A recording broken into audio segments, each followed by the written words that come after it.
से आप सभी का आपके अपने चैनल राज माइस्ट्रो में स्वागत है। कई बारी जब भी मैं कहीं विजिट पर जाती हूँ तो एक बड़ा कॉमन सा क्वेश्चन रहता है क्लाइंट्स का कि पैरेलल कितने डोज हो सकते हैं या डोज रहने चाहिए कि नहीं रहने चाहिए। तो आज हम इस वीडियो में इसी बारे में चर्चा करने वाले हैं। जब भी दो तीन डोज पैरेलल एक दूसरे को कनेक्ट करती हैं तो एक तरीके से वो एक पैसेज क्रिएट कर देती है। ठीक है। और डोज, लेट्स से आपका मेन एंट्रेंस डोर है, उसके बाद आपका एक बैक डोर एंट्री भी है।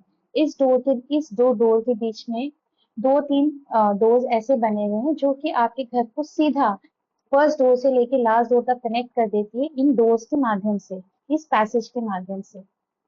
दूसरा हम ये भी समझते हैं कि जब भी हम कोई पैसेज क्रिएट करते हैं, वो पैसेज एक एनर्जी के ट्रैवल करने की भी बन जाती है। वो वहां से एनर्जी भी ट्रैवल करना शुरू करती है, energy in form of light, in form of air. Let's say आपकी फर्स्ट डोर, आपका जो मेन एंट्रेंस डोर है वो नॉर्थ से है और एक आपकी डोर है वो साउथ की तरफ है। तो जो आपके घर के अंदर ऊर्जा आ रही है नॉर्थ से आ रही है वो तो बहुत अच्छी है क्योंकि वो सोर्स एनर्जी है। और जो साउथ से आ रही है वो सिंकिंग एनर्जी है, जो डूबती हुई एनर्जी को लेकर घर में आ रही है। वो कहीं ना कहीं आपके घर के लिए नुकसानदायक है। इसके बाद जब ये एनर्जी एक दूसरे को क्रॉस करती है, मतलब एक नॉर्थ से साउथ की तरफ जाती है और साउथ से नॉर्थ की तरफ जाती है, तो वो सेंटर से होते हुए जाती है। तो वो सेंटर से होते हुए निकलती है तो वो सेंटर को खंडित करने का काम करती है, उसको ब्रेक करने का काम करती है।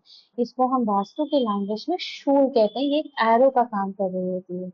इसके अलावा इट इज जस्ट नॉट कि डोर की वजह से ही ये शूल इफेक्ट क्रिएट हो।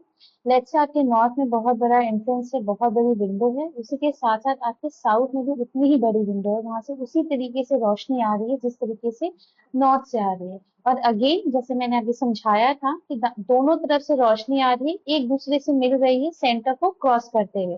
तो यहाँ पर अगेन आपका सेंटर खंडित हो जाता है। तो ये अपने आप में एक महादोष है जहां पर सेंटर, ब्रह्म सेंटर जो बिंदु है वो खंडित हो जा रहा है, because of the energy coming from south. या आपकी जो विंडो है ये ईस्ट और वेस्ट की तरफ भी हो सकती है, या जो एनर्जी आती है वेस्ट की तरफ से आ रही है। तो ये अपने आप में एक फॉल्ट है।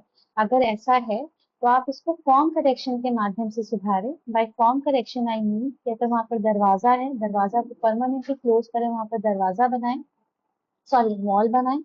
अगर वहां पर बहुत बड़ी विंडो है तो आप विंडो को भी क्लोज करें। इस तरीके से आप दोष को रेमेडिएट कर सकते हैं।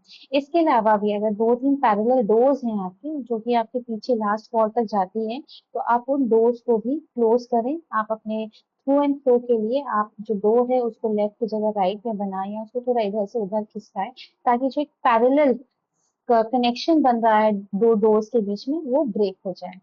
Thank you.